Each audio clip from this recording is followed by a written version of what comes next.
사도신경으로 신앙 고백하심으로 수요 교리 공부를 시작하겠습니다. 나는 전능하신 아버지 하나님 천지의 창조주를 믿습니다. 나는 그의 유일하신 아들 우리 주 예수 그리스도를 믿습니다. 그는 성령으로 잉태되어 동정녀 마리아에게서 나시고 본디오 빌라도에게 고난을 받아 십자가에 못 박혀 죽으시고 장사된 지 사흘 만에 죽은 자 가운데서 다시 살아나셨으며 하늘에 오르시어 전능하신 아버지 하나님 우편에 앉아 계시다가 거기로부터 살아있는 자와 죽은 자를 심판하러 오십니다. 나는 성령을 믿으며 거룩한 공교회와 성도의 교제와 죄를 용서받는 것과 몸의 부활과 영생을 믿습니다. 아멘. 찬송가 200장 함께 찬송합니다. 200장 찬송합니다.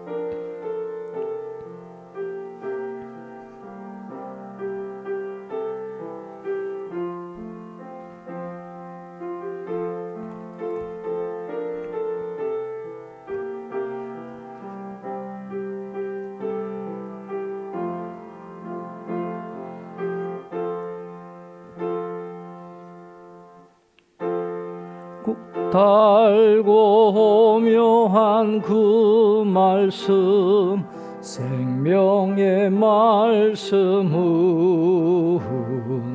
귀한 그 말씀 진실로 생명의 말씀이 나의 길과 믿음 밝히 보여주니 아름답고 귀한 말씀 생명샘이로다. 아름답고 귀한 말씀 생명샘이로다. 귀한 그님의 말씀은 내 노래 되도다. 모든 사람을 살리는 생명의 말씀을 값도 없이 받아 생명길을 가니 아름답고 귀한 말씀 생명샘이로다. 아름답고 귀한 말씀 생명샘이로다. 널리 울리어 퍼지는 생명의 말씀은 마음의 용서와 평안을 골고루 주나니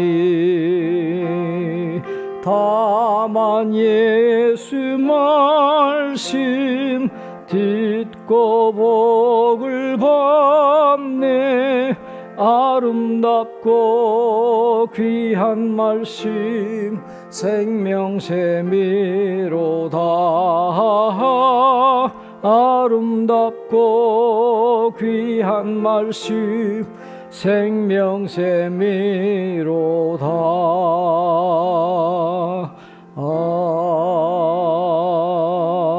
아멘. 아멘. 오늘은 기독론 교재의 5번째 그리스도의 직분에 대해서 우리가 함께 공부하도록 하겠습니다. 우리가 흔히 성경을 이야기할 때 성경 전체의 주제를 한 단어로 하면 예수 그리스도가 되고 두 단어로 하면 약속과 성취라 그렇게 이야기합니다. 구약 성경은 약속, 그리고 신약 성경은 성취, 그 약속이 성취되는 것으로 표현을 합니다. 구약에 약속된 그 메시아, 신약에 예수님이 오셔서 성취되신 것으로, 그 과정에서 예수님이 직분을 수행하신 것이 있어요. 선지자로서의 직분, 제사장으로서의 직분, 왕으로서의 직분. 그러니까 온전한 의미의 선지자, 제사장, 왕의 직분을 완성시키고 성취하신 분이 바로 예수님이시다 하는 그런 의미를 갖고 있습니다. 그 예수님의 직분, 이 땅에서 수행하셨던 그 세 가지 직분을 우리가 함께 공부하면서 그것을 우리의 삶에 어떻게 적용시켜 가야 할 것인지를 우리가 함께 이 교제를 통해서 배우도록 하겠습니다. 자, 그리스도의 직분, 구약 이스라엘 백성 중에 세 가지 중요 직분이 있었습니다. 선지자, 제사장, 왕이 그것입니다. 선지자는 하나님의 말씀을 하나님의 백성에게 전합니다. 제사장은 제사와 기도와 찬양을 백성 대신 하나님께 올립니다. 왕은 하나님의 대표로 백성을 다스립니다. 이 세 직분은 그리스도의 직분을 예표합니다. 그리스도는 선지자로서 우리에게 하나님을 계시하시고 제사장으로 우리 대신 하나님께 제물을 바치시고 왕으로서 교회와 우주를 다스리십니다. 이 세 가지 직분 중에 우리가 먼저 이 선지자에 대해서 함께 공부합니다. 그리스도는 선지자다 그랬습니다. 자, 모세는 구약의 첫 선지자로서 모세오경을 기록했습니다. 모세 이후에 선지자들이 연거푸 나타났습니다. 모세는 자기와 같은 선지자가 올 것이라고 예언했습니다. 대표적인 말씀이 신명기 18장 15절부터 18절까지의 말씀입니다. 내 하나님 여호와께서 너희 가운데 내 형제 중에서 너를 위하여 나와 같은 선지자 하나를 일으키시리니 너희는 그의 말을 들을지니라. 이것이 곧 내가 총회의 날에 호렙산에서 내 하나님 여호와께 구한 것이라. 곧 내가 말하기를 내가 다시는 내 하나님 여호와의 음성을 듣지 않게 하시고 다시는 이 큰 불을 보지 않게 하소서. 두렵건대 내가 죽을까 하나이다 하매 여호와께서 내게 이르시되 그들의 말이 옳도다. 내가 그들의 형제 중에서 너와 같은 선지자 하나를 그들을 위하여 일으키고 내 말을 그 입에 두리니 내가 그에게 명령하는 것을 그가 무리에게 다 말하리라. 그렇게 말씀을 합니다. 자, 선지자라고 하는 이 나비라고 하는 이 뜻을 알려주는 말씀인데, 자, 18절에 보면 이렇게 말씀하죠. 내 말을 그 입에 두리니 내가 그에게 명령하는 것을 그가 무리에게 다 말하리라. 하나님의 말씀을 받아서 그대로 전달하는 역할을 하는 사람이 선지자인데, 하나님은 모세 같은 선지자를 나중에 보내주신다라고 약속하시는 말씀이 신명기 18장 15절, 이게 아주 핵심적인 구절입니다. 기억을 하시면 좋겠어요. 신명기 18장 15절에 내 하나님 여호와께서 너희 가운데 내 형제 중에서 그렇게 말씀을 합니다. 앞으로 이 모세와 같이 하나님의 말씀을 받아서 그 하나님의 뜻을 그대로 전달할 선지자가 이스라엘 12지파의 혈통 가운데서 나올 것이다, 그 말이에요.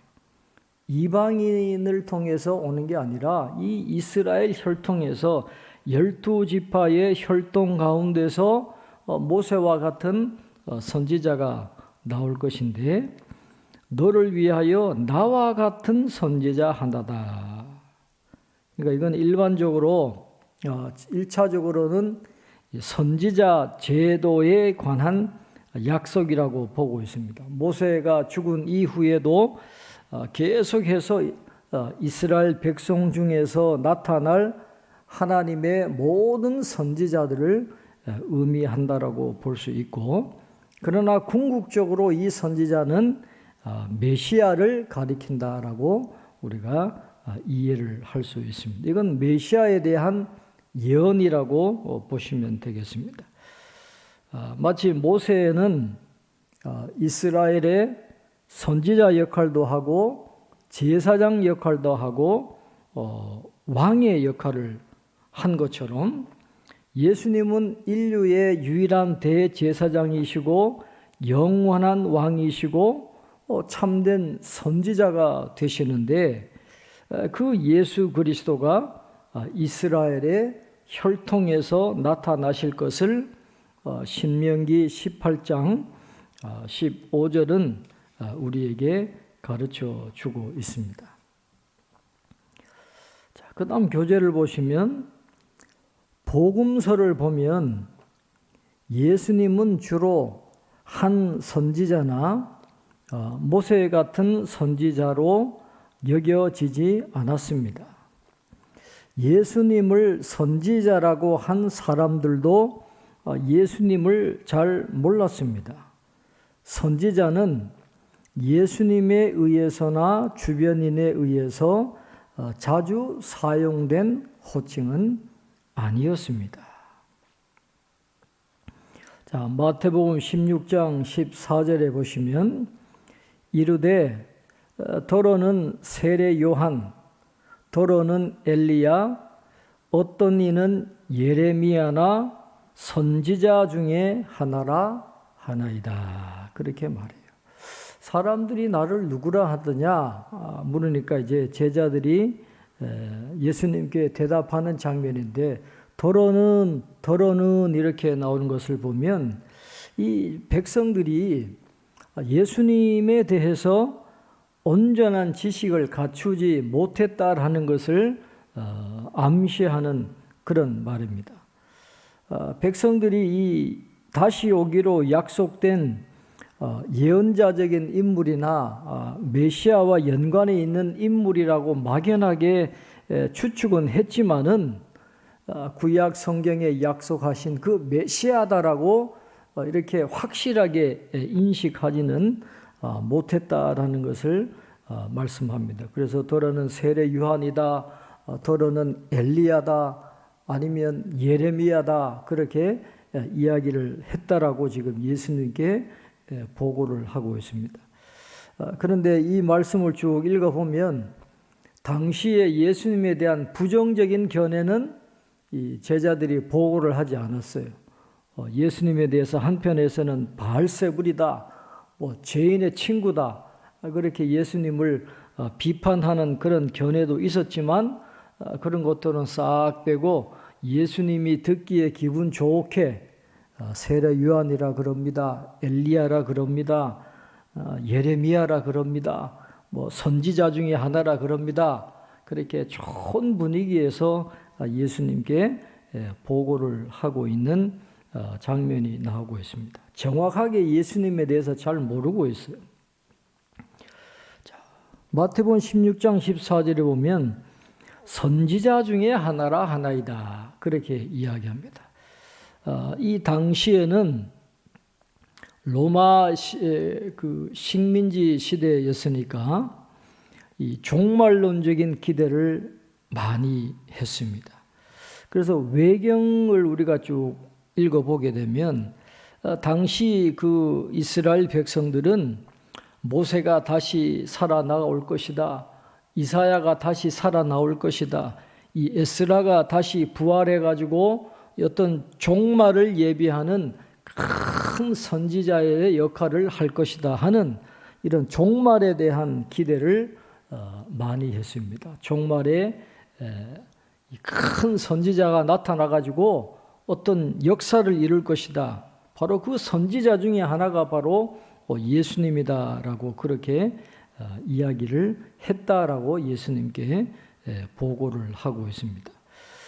평행구절인 누가복음 9장 19절에 보면 옛 선지자 중에 하나가 살아났다 하나이다 그렇게 기록되어 있어요. 그러니까 이 종말에 올 그 선지자가 예수님으로 생각을 하고 뭔가 이 기대하고 있는 이스라엘 백성들의 모습이 마태복음과 누가복음에 기록이 되어 있는 것을 볼 수 있습니다. 두 번째 누가복음 7장 16절에 모든 사람이 두려워하며 하나님께 영광을 돌려 이르되 큰 선지자가 우리 가운데 일어나셨다 하고 또 하나님께서 자기 백성을 돌보셨다 하더라. 그렇게 말씀을 하고 있습니다. 이 누가복음 7장 이 16절의 배경은 예수님께서 나인성 과부의 아들 그 장례식을 거행하는 중에 마침 예수님께서 그곳에 가셔서 그 하나밖에 없는 아들의 죽음을 슬퍼하는 이 과부에게 아들을 다시 살려주시면서 기쁨을 주시는 그 장면을 보고 지금 백성들이 두려워하면서 하나님께 영광을 돌려 이르되 큰 선지자가 우리 가운데 일어나셨다. 그렇게 말씀하는 장면입니다. 구약 성경에 보면 이 엘리야나 엘리사가 행했던 그런 놀라운 기적, 그것을 지금 예수님이 행하셨다라는 그런 의미죠. 그러니까 말라기 선지자 이후에 4세기 동안에 이런 선지자가 없었어요. 하나님의 말씀을 선포하는 그 선지자가 없었는데 이 엘리야나 엘리사처럼 놀라운 기적을 행하는 이 예수님이 나타나니까 큰 선지자가 나타나셨다. 그렇게 놀라면서 하나님께 영광을 돌려드린 것이죠. 그리고 고백하기를 하나님께서 자기 백성을 돌보셨다 하더라. 그렇게 말씀을 합니다. 이 돌보셨다라고 하는 이 헬라어는 의사가 왕진을 해가지고 가서 환자를 돌본다라고 할 때 쓰이는 이 에피스캡토마이라는 그런 용어가 쓰여지고 있는데 하나님이 오랜 세월 동안의 침묵을 깨고 4세기 동안 그 암흑기를 깨고 이제 큰 선지자를 통해서 다시 그들을 방문하시고 연약한 부분들을 치료해 주신다라고 하는 것을 그들이 고백하면서 예수님은 큰 선지자다라고 그렇게 이야기를 하고 있는 것입니다. 이런 모습을 통해서 이스라엘 백성들은 이분이 우리를 로마로부터 해방시켜 줄 메시아가 아닌가 하는 그런 기대를 품게 되는 것이죠. 세 번째 요한복음 4장 19절에 여자가 이르되 주여 내가 보니 선지자로소이다. 그렇게 이야기를 하고 있습니다. 예수님께서 그 여자의 모든 과거를 다 아시고 그 여자의 아픔을 꿰뚫어 보시니까 그 예수님의 그 초자연적인 지식을 경험하면서 이 여자가 고백하는 거죠. 주여 내가 보니 선지자로소이다. 선지자가 아니면 그런 능력을 가질 수가 없다라고 생각해서 예수님을 선지자다 그렇게 이야기를 하고 있습니다. 네 번째 요한복음 9장 17절에 이에 맹인되었던 자에게 다시 묻되 그 사람이 내 눈을 뜨게 하였으니 너는 그를 어떠한 사람이나 하느냐 대답하되 선지자니이다 하니 그랬습니다.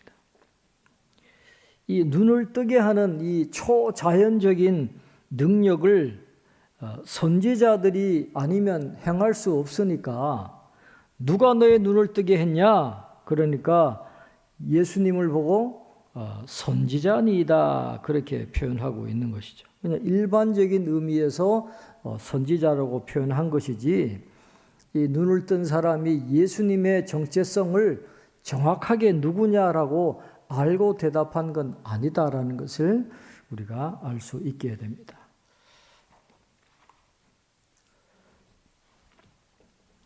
그 다음 교재를 보시면 그러나 모세와 같은 선지자가 올 것이라는 기대는 있었습니다. 예수님은 실로 모세가 예언한 선지자였습니다. 그랬어요.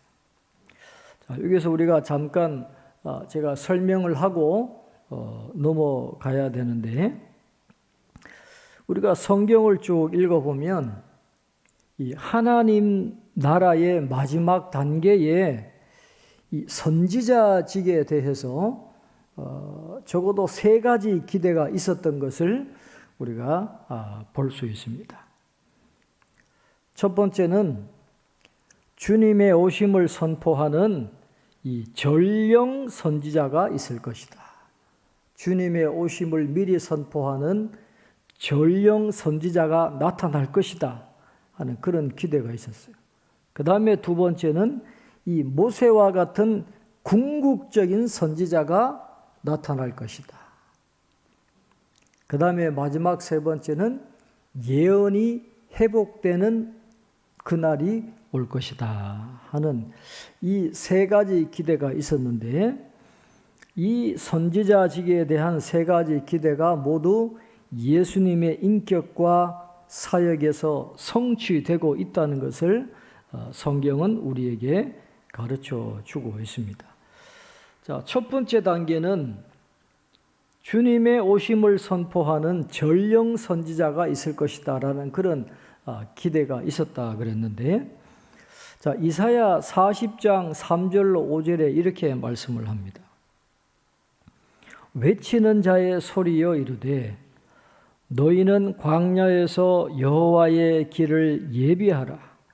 사막에서 우리 하나님의 대로를 평탄하게 하라. 골짜기마다 도두어지며 산마다 언덕마다 낮아지며 고르지 아니한 곳이 평탄하게 되며 험한 곳이 평지가 될 것이요 여호와의 영광이 나타나고 모든 육체가 그것을 함께 보리라. 이는 여호와의 입이 말씀하셨느니라 그랬습니다. 이 이사야 선지자는 주님이 모든 원수를 정복하시고 다윗 왕정을 회복시키기 이전에 특별한 선지자가 주님의 오심을 미리 선포할 것이다. 그렇게 이야기를 했습니다. 성경은 그 특별한 선지자, 그 예언자를 누구라고 이야기합니까? 세례 요한이라고 알려주고 있습니다. 요한복음 1장 23절에 나는 주의 길을 곧게 하라고 광야에서 외치는 자의 소리로라 그렇게 말씀하고 있습니다. 세례 요한은 예수님이 원수를 물리치시고 다윗의 집에 왕위를 회복시켜서 하나님 나라가 시작되게 하시는 하나님의 아들이시다라고 분명하게 선포했습니다. 그래서 주님의 오심을 선포하는 이 전령 선지자가 있을 것이라고 하는 이 첫 번째 기대는 세례 요한에 의해서 성취가 되었습니다. 그 다음에 두 번째는 우리가 신명기 18장 15절에 이야기한 것처럼 모세 같은 선지자가 나타날 것이다 하는 그런 기대가 있었습니다. 신약 성경 사도행전 3장 17절로 23절에 베드로가 행하는 설교가 나옵니다. 구약이 기대했던 모세 같은 선지자가 누구냐? 바로 예수님이셨다라고 명확하게 가르쳐 주고 있습니다. 우리가 나중에 교재를 통해서 다시 한번 확인하게 되는데, 모세가 이야기했던 나와 같은 선지자가 누구냐? 예수님이시다라고 베드로가 설교를 합니다. 그런데 예수님은 모세 같은 선지자가 아니잖아요. 모세보다 훨씬 큰 기적을 행하셨고 모세보다 훨씬 위대한 지식을 가지고 예언하신 선지자예요. 그래서 히브리서 저자는 예수님은 모세와 같지 않으시고 모세를 능가하시는 분이다, 그렇게 선포하고 있습니다. 그래서 신약 성경은 예수님이 역사상 가장 위대한 선지자였고 선지자직을 완성하신 분이다, 그렇게 가르치고 있습니다. 왜 예수님이 선지자직을 완성하셨다고 그럽니까? 선지자는 하나님의 말씀을 선포하고 하나님의 뜻을 가르쳐주는 역할을 하는데, 최종적인 계시, 최종적인 말씀이 누구를 통해서 우리에게 비밀이 드러났습니까? 예수님을 통해서 드러난 거예요. 예수님을 통해서 하나님의 최종적인 그 뜻이 우리에게 선포되었기 때문에 하나님의 나라에 대한 명령과 약속을 가르쳐 주신 분이 예수님이기 때문에 모세보다 더 위대한 궁극적인 선지자가 나타날 것이라고 하는 그 신명기의 예언의 말씀이 예수님에 의해서 성취되었다, 그렇게 보게 되는 것입니다. 그래서 두 번째, 모세 같은 궁극적인 선지자가 있을 것이라고 하는 이 기대가 예수님에 의해서 완성이 되었습니다. 그 다음에 세 번째로 이 또 어떤 기대가 있었느냐 하면 예언의 회복에 대한 기대가 있었습니다. 예언의 회복에 대한 기대라고 하는 건 이런 겁니다. 구약 성경은 거짓 선지자들이 다 제거되고 참 선지자들이 하나님의 백성 가운데 아주 많아질 날을 얘기하고 있습니다. 이런 기대는 신약 성경에 와서 예수님을 통해서 실현되기 시작했습니다. 예수님은 많은 사도들을 임명하셔서 온 세상에 능력 있게 말씀을 전하게 하심으로써 이 참 선지자들의 증식에 착수하셨을 것을 우리가 볼 수 있습니다. 또한 예수님은 오순절에 교회에 성령을 부어주셔가지고 이 일을 더욱 확대하셨습니다. 예수님은 심판하러 다시 오셔서 그분의 나라를 완성하시는 때에 모든 선지자들, 모든 거짓 선지자들을 돌이킬 수 없게 멸하실 것입니다. 그때까지 우리는 예수님이 그분의 나라를 출범시키셨고 거짓 예언을 저지하기 시작하셨지만 거짓 예언을 영원히 종식시킬 심판을 아직 실행하지 않으셨다라고 하는 사실을 아는 긴장감을 가지고 우리가 살아가야 한다라는 것을 성경은 우리에게 가르쳐 주고 있습니다. 이런 선지자직에 대한 기대가 다 예수님을 통해서 이루어졌지만 아직까지 마지막 세 번째 단계는 계속되고 있어요. 지금도 거짓 선지자들이 얼마나 많습니까? 그러나 예수님이 다시 오시는 그날 거짓 선지자들은 다 사라지게 될 것이고 참된 선지자들이 하나님의 백성 가운데 많아지는 그런 날이 반드시 오게 될 것이라고 성경은 우리에게 가르쳐 주고 있습니다. 자, 이제 교재로 다시 우리가 돌아가서 그러나 모세와 같은 선지자가 올 것이라는 기대가 있었다 그랬습니다. 예수님은 실로 모세가 예언한 선지자였다 그랬습니다. 신명기 18장 15절 18절 우리가 아까 말씀을 드렸고, 그 다음에 두 번째 요한복음 6장 14절에 보면 그 사람들이 예수께서 행하신 이 표적을 보고 말하되 이는 참으로 세상에 오실 그 선지자라 하더라. 그렇게 말씀을 하고 있습니다. 예수님이 행하신 이 표적, 이 오병이어의 기적을 이야기하고 있습니다. 오병이어의 기적, 물고기 2마리와 보리떡 5개를 가지고 수천 명의 사람들을, 수많은 사람들을 먹이는 이 기적, 그게 표적인데 그 표적을 보고 그 사람들이 말하기를 이는 참으로 세상에 오실 그 선지자라. 모세가 약속하신 그 선지자, 메시아. 그런데 이 이스라엘 백성들은 이 예수님의 그 메시아직에 대한 오해가 있었기 때문에 예수님을 억지로 임금 삼으려고 했다 그랬어요. 아, 이분이 우리를 로마로부터 해방시켜 주시고 풍요롭게 경제적으로 번성하도록 해주실 분이구나. 그래서 억지로 예수님을 임금 삼으려 그러니까 혼자 산으로 예수님이 떠나가셨다. 성경은 그러게 말씀을 하고 있습니다. 그 모세와 같은 선지자에 대한 기대가 있었다 하는 것을 우리가 알 수 있습니다.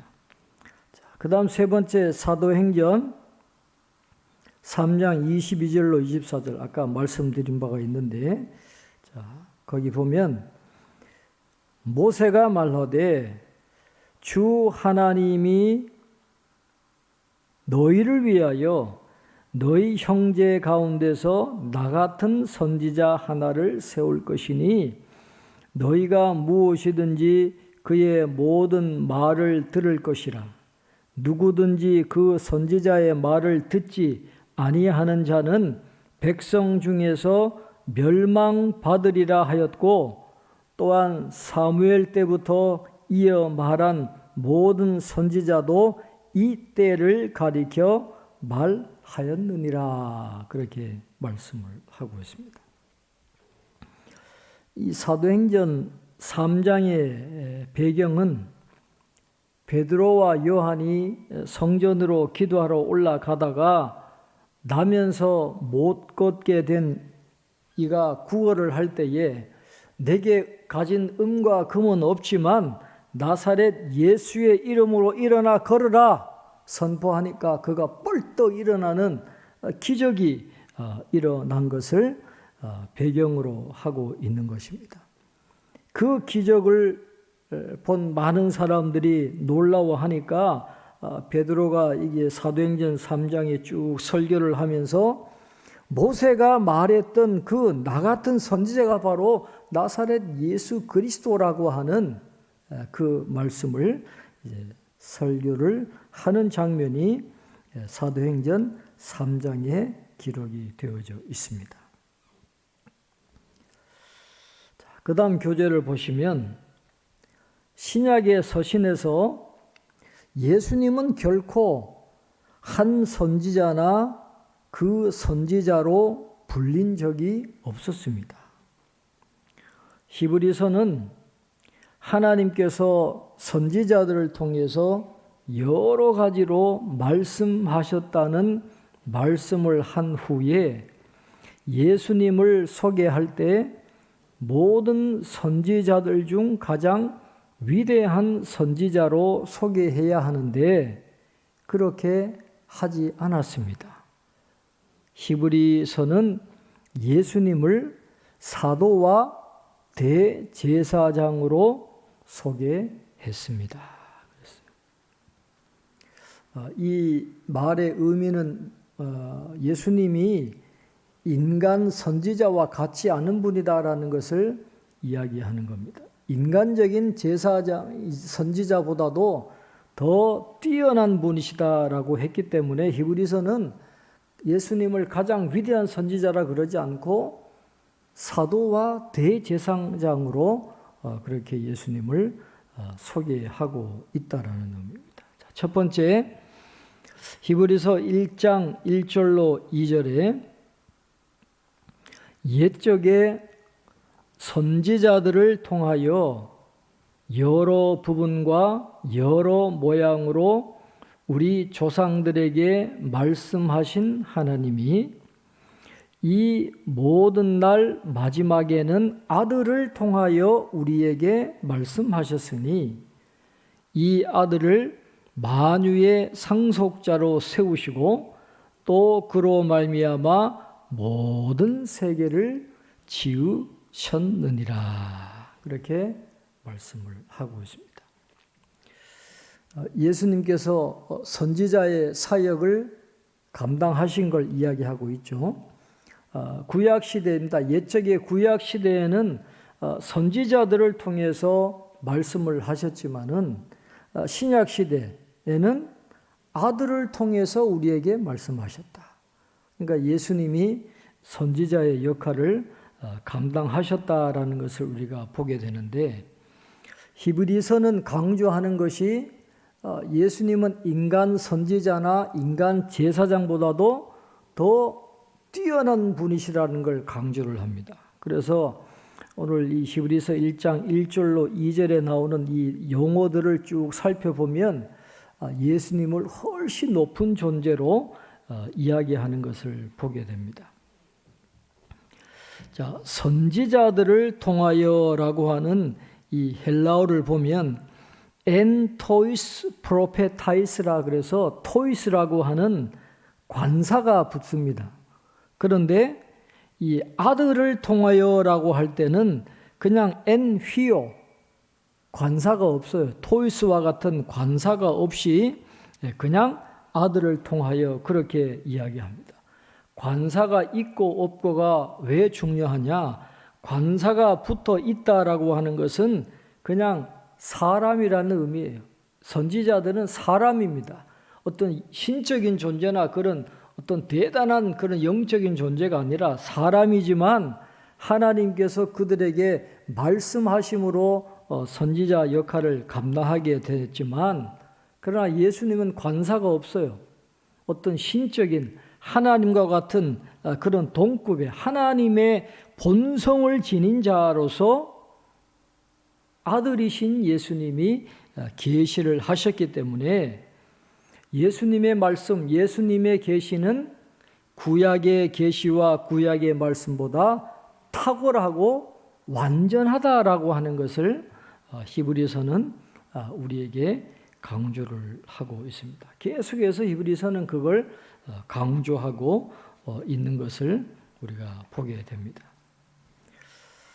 히브리서 3장 1절에 그러므로 함께 하늘의 부르심을 받은 거룩한 형제들아, 우리가 믿는 도리의 사도이시며 대제사장이신 예수를 깊이 생각하라. 그렇게 말씀을 하고 있습니다. 그냥 위대한 선지자라 그러지 않고 우리 믿는 도리의 사도이시며 대제사장이신 예수를 깊이 생각하라. 용어가 다르죠? 그냥 위대한 선지자라 그러지 않고 우리가 믿는 도리의 사도이시며 대제사장이신 예수를 깊이 생각하라. 일반적인 선지자하고는 탁월한 그런 예수님을 말씀을 하고 있는데, 다음 주에 여기부터 우리가 다시 공부하면서 계속해서 예수님의 그 선지자직에 대한 내용을 우리가 공부하도록 하겠습니다. 기도하겠습니다. 하나님 아버지, 선지자와 제사장과 왕의 역할을 감당하신 예수님의 직분에 대해서 공부할 수 있도록 인도해 주신 것을 감사합니다. 이 공부를 통해서 예수님에 대한 지식이 더 깊어지고 또한 그 예수님을 깊이 알아가는 귀한 시간이 되게 도와주시옵소서. 그리스도는 선지자의 직분을 감당하시고 선지자의 사역을 성취하시고 완성하신 분이라고 말씀했습니다. 선지자의 말씀은 듣고 순종하라고 하나님이 명령하셨습니다. 말씀이신 성자 하나님께서 이 땅에 성육신하셔서 하나님의 말씀을 전해 주셨는데 그 말씀을 듣고 순종하는 죄들 되게 도와주시고 그 말씀을 통해서 주시는 은혜와 능력과 소망과 은혜를 충만하게 경험하며 살아갈 수 있는 저희 모두가 될 수 있도록 축복해 주시옵소서. 남은 한 주간도 저희들과 함께 하시고 필요한 은혜를 흡족히 내려주시기를 간절히 원하옵고 예수님의 이름으로 기도하옵나이다. 아멘.